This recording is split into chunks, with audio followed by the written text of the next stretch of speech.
नमस्कार, मी आबा माळकर. आपण पाहतात लक्षवेध.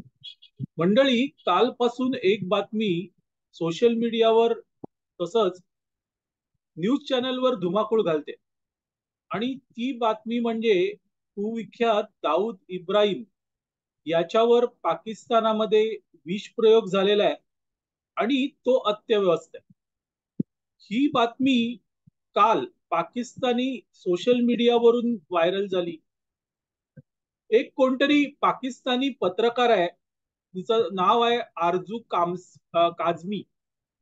तिने ही बातमी प्रथम दिली. तिने युट्यूबवर एक 14 मिनिटाचा व्हिडिओ केला आणि त्यात तिने असं म्हटलं की पाकिस्तानमध्ये दाऊद इब्राहिमवर विषप्रयोग झालेला आहे आणि त्यामध्ये तो अत्यवस्थ आहे.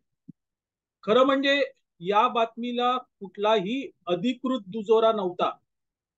तरीही दाऊद गेला म्हटल्यावर ती बातमी व्हायरल झाली.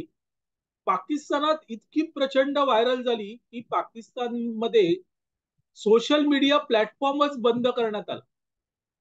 युट्यूब असेल, फेसबुक असेल, इंस्टाग्राम असेल, हे सगळं पाकिस्तानी ऑथॉरिटीने बंद करून टाकलं.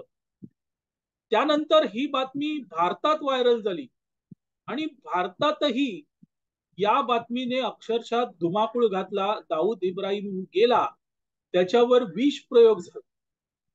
मंडळी, ही बातमी इतकी व्हायरल का झाली आणि विशेषतः भारतामध्ये त्याच्यावर पटकन विश्वास कसा ठेवण्यात आला?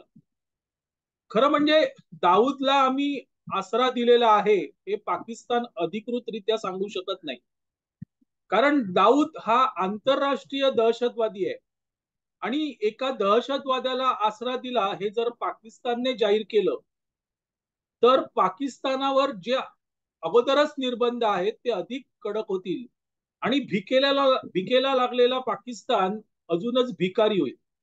त्यामुळे अधिकृतरित्या पाकिस्तान काहीच सांगू शकणार नाही. पण ज्या पद्धतीने पाकिस्तानामध्ये सोशल मीडिया प्लॅटफॉर्म हा ब्लॉक करण्यात आला ते बघितलं तर लक्षात येतं की ही बातमी प्रचंड व्हायरल झालेली आहे आणि कुठेतरी त्यात तथ्य आहे. भारतातही या बातमीनंतर प्रचंड धुमाकूळ झाला. मी काही सूत्रांना फोन केले आणि त्यांच्याकडून जाणून घेण्याचा प्रयत्न केला. काही असे लोक आहेत जे पूर्वी दाऊदशी बोलले होते, त्यांनी इंटरव्ह्यू केला होता, त्यांच्याकडून जाणून घेण्याचा प्रयत्न केला. त्यांनाही काहीही माहीत नाहीये. मग तरीही मित्रांनो, या बातमीवर भारतात, पाकिस्तानाचं सोडून द्या, भारतात इतका विश्वास काय? तर मित्रांनो, त्याचं कारण एकमेव आहे आणि ते म्हणजे मोदी है तो मुमकिन है. हा विश्वास मित्रांनो आज भारतातील प्रत्येक व्यक्तीला आहे. मोदी आहेत, मग भारताचे शत्रू हे जिवंत राहू शकत नाहीत, हा विश्वास आहे. आणि तो विश्वास हा मागच्या काही महिन्यांमध्ये निर्माण झालेला आहे. मंडळी, पाकिस्तानमध्ये अज्ञात व्यक्ती अनेकांना गोळ्या घालतात आणि हे अनेक जे कोण आहेत त्याच्यामध्ये जर तुम्ही प्रामुख्याने बघितलं तर त्यात अनेक जण हे भारताचे शत्रू आहेत. सगळेच जे व्यक्ती अज्ञात व्यक्तींनी मारल्या ते सगळे भारताचे शत्रू आहेत आणि भारताच्या शत्रूंना यमसदनी पोचवण्याचं काम अर्थातच अज्ञात व्यक्ती करतात. मागच्या काही महिन्यांमधल्या घटना बघा मित्रांनो. ते जे अतिरेकी मारले गेले आहेत, दहशतवादी पाकिस्तानात मारले गेलेले आहेत, त्यांचा कुठेतरी भारताशी प्रत्यक्ष अप्रत्यक्ष संबंध आलेला आहे. म्हणजे त्या दहशतवाद्यांनी एकतर भारतात हल्ला करण्याचा प्लान रचलेला आहे, काही जण प्रत्यक्ष हल्ल्यात सहभागी झालेले असतील, तर काही जण हे लॉजिस्टिकल सपोर्ट देणारे असतील. अशा व्यक्तींना अगदी चुनचुन के मारलं जात आहे. त्यांना श्वास घ्यायची उसंती मिळत नाहीये. इतक्या मोठ्या प्रमाणात पाकिस्तानमध्ये भारताच्या शत्रूंचा खात्मा होतोय आणि हा खात्मा जसजसा होतोय तसतसं भारतात आनंदाचं वातावरण आहे, क्वाईट ऑब्विस आहे. कारण या दहशतवाद्यांनी, मग तो मुंबईचा हल्ला असेल, उरीचा हल्ला असेल किंवा अन्य ठिकाणी केलेले दहशतवादी हल्ले असतील, त्यात निरपराध निष्पाप भारतीय माणसांना मारले आणि त्यामुळे या लोकांना ठार मारावं अशी इच्छा सर्वसामान्यांची असेल तर त्यात वावगं काही नाही. मंडळी, आज परिस्थिती अशी आहे की हे सगळं मोदींमुळे शक्य होत आहे. मोदी करतायत का मला माहित नाही, भारतीय कोणी करतायत का मला माहित नाही, पण सर्वसामान्यांचा जो मोदींवर विश्वास आहे आणि सर्वसामान्य ज्या पद्धतीने मोदींकडे आशा लावून बसलेली आहेत आणि मोदी त्यांच्या आशा, इच्छा, आकांक्षा पूर्ण करतायत, ते बघितलं तर मित्रांनो हे परफेक्ट आहे.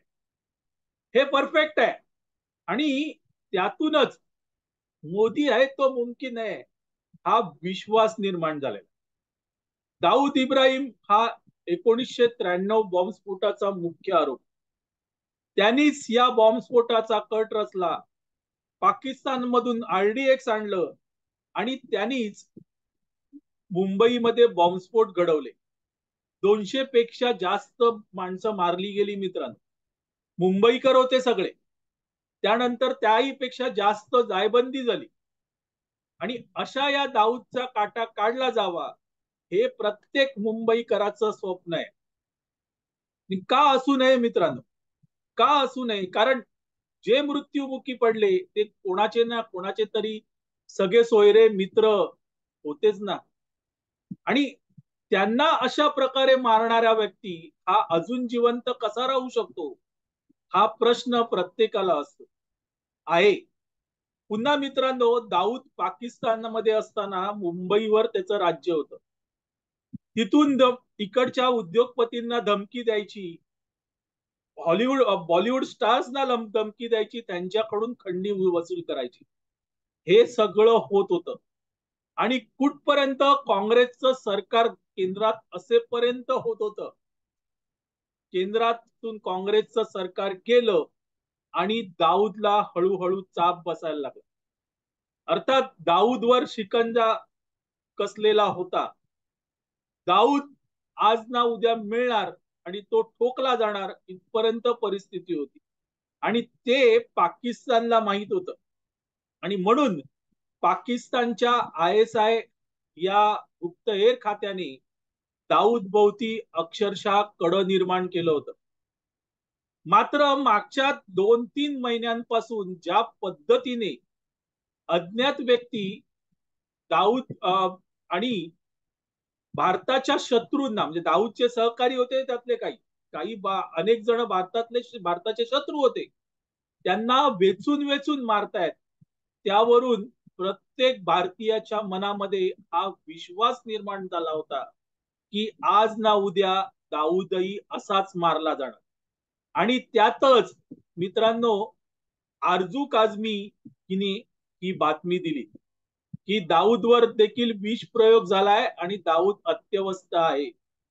आणि ती बातमी अक्षरशः वाऱ्यासारखी मुंबई, महाराष्ट्र आणि देशभर पसरली आणि त्याच्यावर सर्वसामान्यांचा विश्वास बसला.